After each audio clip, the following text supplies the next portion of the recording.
김유선, 윤중강의 은중유담. 네, 이렇게 또 3개월이 지나갔습니다. 빨라요. 네, 벌써 1년의 반이 지났어요. 아, 맞아요. 예. 우리가 이거 시작할 때만 해도 굉장히 이렇게 뭔가 그 계획도 많았고 뭔가 할 수 있을 게 많다고 생각을 했는데 한 게 뭐가 있으신가요? 네. 올해 상반기는 정말 빨리 지나간 것 같아요. 네. 작년 같은 경우는 그냥 쭉 코로나다 이런 생각이 있어가지고 그런 생각을 못했는지 몰라도 올해는 코로나인 듯 코로나 아닌 듯한 게 너무 많았던 것 네. 같아요. 사실 그 코로나 그러면은 그냥 핑계가 확실하게 있는데 맞아요. 이제 그게 이제 끝나가고 있는 시점이고 네. 또 사실 이제 하반기 그 7월부터 또 나머지 그 12월까지는 사실 이제 코로나 국면이 끝나기 때문에 이 공연계가 굉장히 지금 바쁘게 돌아가고 있습니다. 그래서 네. 그 준비하는 단계라든가 여러 가지 상황들이 있는데 그래도 한번 우리가 한 상반기 점검은 한번 해봐야 되지 않나. 또 어떤 네. 공연이 있었고 또 이 공연들의 성격이 어떻게 가고 있는가. 우리 제일 많이 현장에 계셨으니까 우선 좀 얘기해 주시죠. 네. 뭐, 유 선생님도 많이 해보셨겠지만, 저는 올해 상반기는 그 연예 중에서도 탈춤 공연을 주목하고 싶어요. 예전부터 이제 뭐 한 10수년 전부터 제가 강조해왔던 것이 이제 국악에서는 연희가 좀 더 부각이 될 것이다. 그런 얘기를 많이 했는데 사실 국악하는 사람들이 얄미워서 저도 국악을 하지만 편할 적에는 연희를 싹 집어넣었다가 또 어떨 적에는 연희를 싹 빼고 그랬었는데 그런 것이 반복되고 있었는데 한 10년 전부터는 연희가 워낙 강력해가지고 연희 페스티벌이 이제 성공을 하고 그래서 연희가 되게 잘 가는 것 같아요. 근데 연희가 잘 되는 것은 김덕수 선생님과 같은 그런 명인들이 계신 것도 물론이지만 요즘 이제 한예종 이후에 이제 20년 동안 네. 연희의 우수한 인력들이 굉장히 이제 주목을 많이 받았는데 특히 최근에는 탈춤을 하는 친구들이 좋은 콘텐츠를 많이 만들고 있어요. 네. 천하제일 탈이라든가 네. 또 정각에서도 탈춤은 탈춤 네. 보셨잖아요. 예. 아니, 못 봤어요. 그 작품이랑 뭐 다른 작품을 네, 네. 보셨나? 예. 그런. 봤어요. 정각회 거. 그래, 정각회 보셨잖아요. 도남국악당에서 같이 있었죠. 네네네. 그래가지고 여러 작품들을 이렇게 하는 걸 보면서 탈춤이 경쟁력이 있다. 이런 생각을 많이 했어요. 네.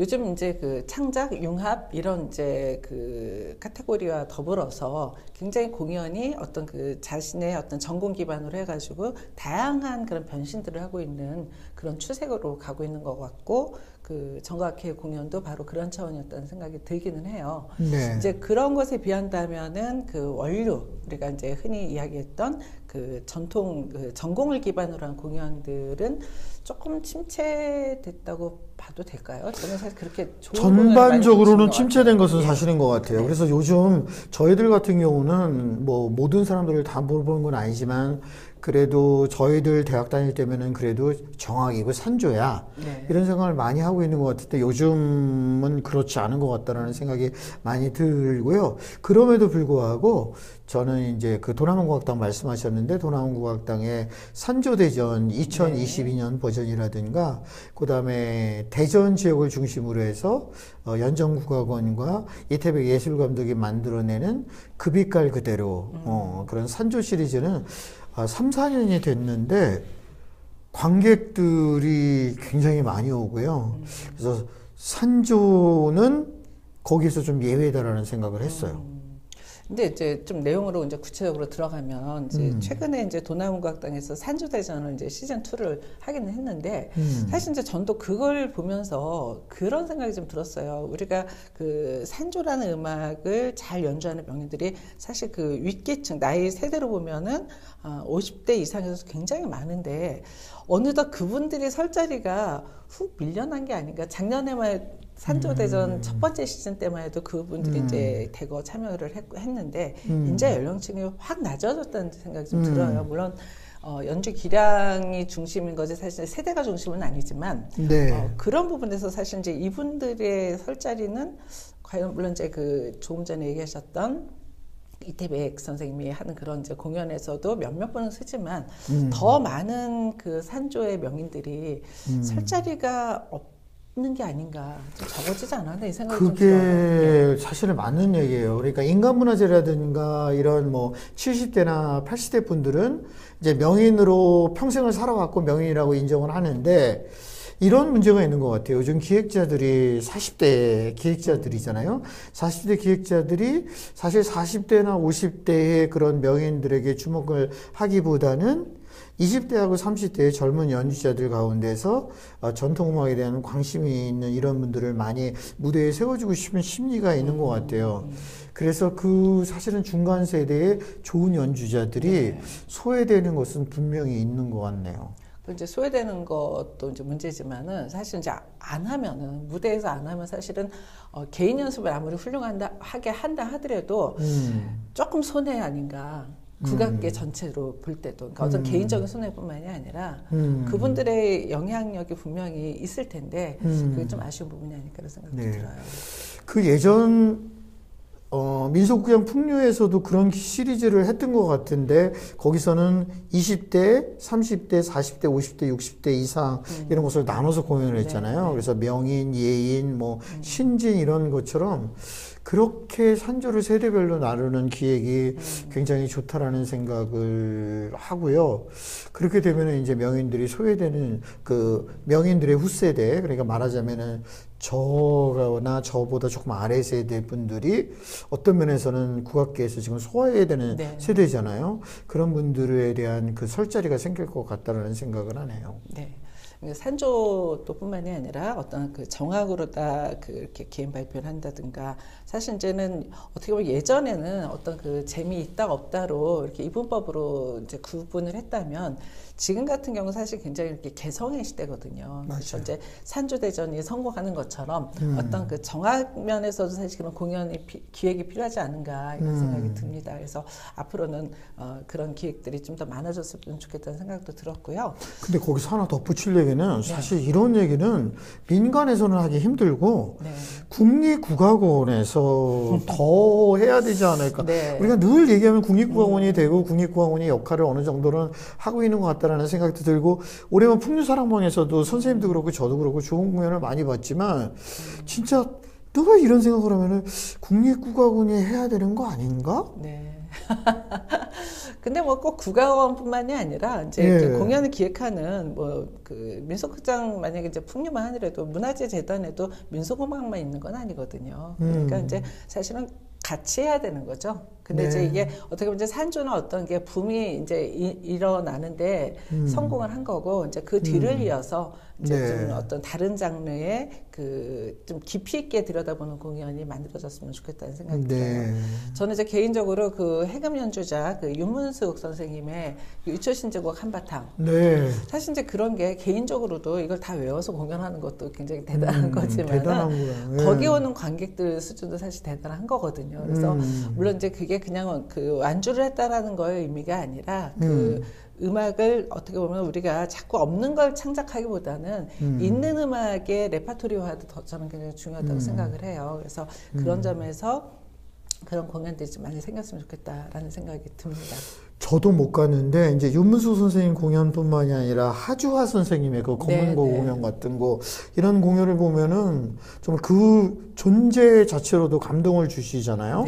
음악적으로도 깊이가 있고 그런데 그런 거는 젊은 사람들도 좋아할 수 있고 일부이지만 외국의 정말 고급 천중들은 정말 퓨전보다도 훨씬 더 좋아할 공연인데 우리가 그걸 놓치고 있어요. 지금 이제 퓨전 얘기가 나왔으니 우리가 한동안 이제 그 일반인들에게 굉장히 많이 듣는 얘기 중에 하나가 풍류대장처럼 하니까 국악도 너무 재밌더라. 그래서 일반인들의 그 팬층을 두텁게 하는 건 굉장히 큰 역할을 하고 있는 것 같은데 이제 많은 그런 그 모델이 풍류대장 스타일로 이제 좀 굳어지는 게 아니라는 우려가 생겨요. 그래서 저는 이제 코로나 이후에 사실 우리가 이제 방송을 통해서 영상물이라든가 요즘 이제 그런 쪽으로 너무 집중됐었다면은 이제 향후 이제 실제 이제 다시 그 대면 공연으로 돌아오고 있잖아요. 여기서 과연 어떤 방향 속으로 가는 게 맞는가. 우리가 정한 대로 가는 건 아니겠지만 여기에 대해서 한 번 정도는 이제 짚고 넘어가야 코로나 이후를 우리가 좀 대비할 수 있지 않을까 싶어요.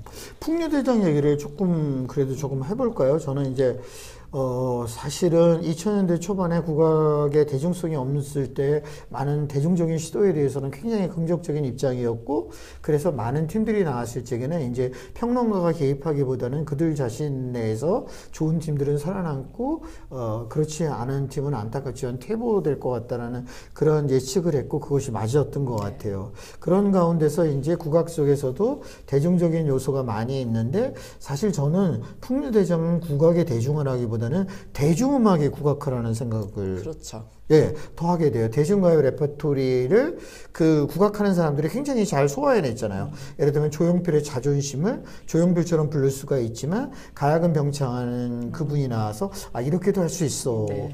이래서 굉장히 긍정적이고, 풍류대장에 이제 그 콘서트를 가봤었는데 그거는 그거 자체로는 굉장히 좋은 것 같은. 그렇죠. 의미가 있죠. 그거대로. 네네. 예, 예. 성공한 것 같더라고요. 지금까지 풍류대장뿐만이 아니라 방송사에서 그 이전에도 비슷한 프로그램이 있었고 많은 시도가 사실 있긴 있었어요. 그런데 그 프로그램을 다 성공하지 못했는데 그 이유는 여러 가지 이유가 있지만 풍류대장에서 최종적으로 남은 한 10개의 팀들은 제가 생각하기에는 전통 기반이 든든한 거예요. 그렇죠. 예를 들면 이상 같은 경우에 있어서는 그 농악 같은 거라든가 풍물도 너무 잘하고, 그 다음에 억스 같은 경우에 있어서는 그 친구들은 오히려 전통적인 노래를 굉장히 재미있게 만들어냈고, 그리고 서도 밴드 같은 경우에 있어서는 풍류대장이 가장 원하는 스타일인 것 같아요. 네. 근데 저는 이런 얘기 꼭 하는데 사실 제가 원하는 스타일은 아니에요. 네. 저는 그런 스타일은 유행에 있고 이제 이 사람들이 그 유행을 탈 것이고 그 유행이 지나고 나서 뭔가를 국악적인 콘텐츠를 만들어내면 살아남을 거라고 생각이 되는데, 분명히 풍류대장에 대한 긍정적인 얘기는 한번 짚어가고, 뭐 선생님도 미리 예상을 하시고 많은 분들이 그렇지만 풍류대장은 풍류대장일 뿐. 그렇죠. 예.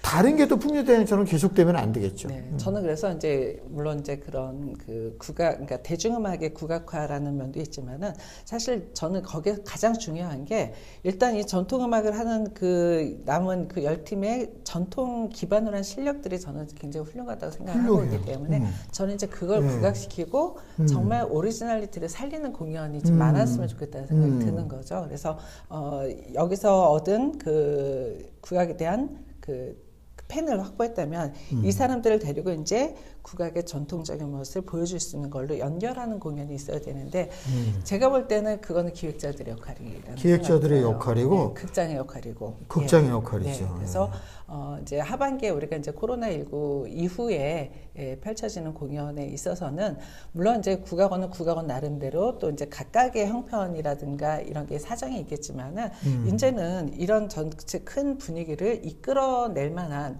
사실 이제 우리는 말하지만 우리가 할 수는 없고요.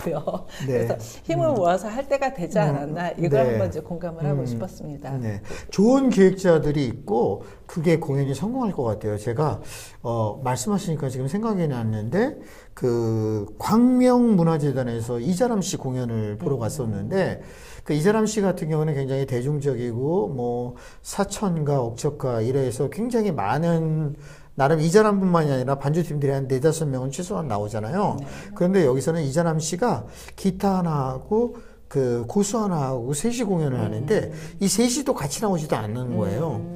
일부에는 이자람 스타일의 그런 이방인의 노래라는 걸 하는데 딱 기타 하나가 나오고 2부에는 전동반 소리를 해요. 근데 저는 전동반 소리를 사람들이 이게 제가 오히려 국악하는 사람들이 더 자신감이 없는 것 같은데 전동반 소리를 재미없어 하면 어떡하지? 그러니까, 예. 예, 그런 생각이 솔직히 있었거든요. 근데 전동반 소리가 더 재밌어 하더라고요. 그렇죠. 그러니까 사실 그게 아마 앞에 그 기타랑 같이 하는 걸 보러 왔던 사람도 와가지고 진짜 소리가 이렇게 좋구나를 느끼게 가는 거죠. 느끼고 가는 건데 사실 그런 기획들이 사실 필요한 거죠. 네. 예, 그냥 앞에 한 걸로 끝나는 게 아니라 네. 더 연결을 해서 그리고 이걸 진짜 나중에 전통만 하더라도 올 수 있는 거기까지 가면 굉장히 최고로 좋겠다는 생각이 듭니다. 그러니까 풍류대장에서도 지금 사실은 풍류대장의 그런 스타일의 기획과 그들이 이제 뭐 1년 만인가 얼마 동안 소속되어 있잖아요. 네. 그래서 그런 스타일의 공연을 하지만 이들이 이제 그 인기를 어느 정도 얘기를 하면은 이런 생각이 들었어요. 그 이상이 이제 공연을 하는데 이상에서 막 이렇게 중간에 설장구가 나오면서 네. 이렇게 공연을 하더라고요. 근데 제 옆에 있는 어떤 관객은 국악이랑 아무 관객도 없는데 그러더라고요. 그 장구 치는 거 더 듣고 싶다, 야. 그러면서 자기들끼리 얘기를 하는 거예요. 그러니까 거기서 장구 조금 치고 무슨 다른 음악에서 반주를 했는데, 제가 잘하는 걸 아는 거예요. 그러니까. 그쵸. 그래서 저걸 정말 제가 막 연풍대를 돌면서 보고 그러면 네, 자기도 더 신날 것 같다. 그러니까 불멸의 진리가 그거예요. 실력이에요. 결론적으로는. 네. 맞아요, 실력이에요. 정말 1분을 듣더라도 우리는 사실 이렇게 덕만 들어도 안다고 하잖아요. 우리 장구 칠 때. 근데 일반인들도 사실은 이제 다 듣는 수준이 높아졌기 때문에 결론적으로는 뭔지 모르게 느껴지는 게 있는 그럼요. 거예요. 그래서 산조가 어려워서 못 듣는 게 아니라 잘하지 않기 때문에 못 듣는 것일 수도 있겠다는 생각이 들어요. 유은성 어로. 산조가 어려워서 못 듣는 게 아니라 그렇죠. 예. 잘하지 못해서 못 듣는 것이다. 유은성 그래서 어로. 저는 짧게 하던 길게 하던 중요한 게 아니라 잘하는 사람 거는 빠져들게 되거든요. 그러니까 그게 실제로 판명이 되잖아요. 그 세계에 나갔을 때 정말 잘하는 사람들은 언어가 그 내용을 알겠습니까? 한글을. 그러나, 감동을 줄 수 있는 것처럼. 그래서 저는, 이제 또 그 얘기를 하고 싶었어요. 코로나19를 거치면서 우리가 영상을 통해서 어떻게 보면 굉장히 좁은 공간 안에서, 많은 것을 하긴 했지만, 오히려 더 적나라하게 드러났다. 근데 이제 어떤 건 현장에서는. 너무 보기 싫고 듣기 싫은 그쵸. 거 말씀하시는 거죠? 그렇죠. 예. 근데 이제 오히려 영상으로 숨길 수 있는 거는 아주 조금이에요. 결국 다 드러나는데 그래서 저는 이제 코로나19를 거치면서 이거를 잘 견뎌온 실력 있는 예술인들이 진짜로 대접받고 어떤 갈채를 받고 대중들을 그런 사람들이 대중들한테 진정한 그 국악 팬으로 흡수할 수 있는 그 중심에 서게 해야 된다. 이 얘기를 하고 싶었습니다. 그 말씀이죠. 코로나 시대를 겪으면서 네. 영상 콘텐츠를 만들면서 공연장에서는 뭐 여러 가지 그 요소로 해가지고 그냥 잘해 넘어갈 수 보이거나 있죠. 그쵸. 넘어갈 수 있었던 것인데 예. 여기서는 막 다 들으면 드러나죠. 음정이 저렇게 틀린단 말이야. 뭐 그쵸. 이런 거라든가. 물론 거기에 이제 기술적인 문제도 있죠. 어떤 이제 굉장히 그 기술적으로 투자를 많이 해서 네. 그걸 커버할 수는 있지만 기본 실력은 못 감춘다. 네, 못 그래서 감추는 것 같아요. 저는 그래서 많이 공연을 보러 다니는 사람 입장에서 앞으로는 정말 진정한 실력으로 승부하는 시대가 왔으면 좋겠다는 이야기를 하고 싶었습니다. 네. 코로나19에 기대되는 아니면 꼭 우리가 좀 바꿨으면 좋겠는 거 제가 얘기한 거 외에 또 있으면 해주세요. 저는 뭐 지금 유 선생님 얘기를 제가 느껴지지 못했던 거에 많은 공감을 하는 그런 입장이고요. 그냥 저는 늘 코로나 때 강조했던 게 이게 코로나 뭉치지 말자. 그리고 1인 예술이다. 우리가 혼밥하고 혼술만 있는 게 아니다. 혼예가 있다. 그러니까 혼자 하자 이런 생각이 있었는데 그런 아티스트가 더 많았었으면 좋겠다는 그런 생각이 들어요. 맞습니다. 자, 그러면은 우리 다 같이 최고, 그러니까 자신이 최고가 되면은 최고의 관객이 저는 온다고 생각을 해요. 그래서 오늘도 쉬지 않고 또 그 요행이 그 넘어갈 수 있는 그런 공연이 아니라 자기를 속이지 않는 그런 공연을 하는 그런 풍토가 조성됐으면 좋겠다는 생각이 듭니다. 은중일단 오늘은 여기까지 하도록 하죠. 오늘의 명언 자기를 속이지 말자. 네, 화이팅!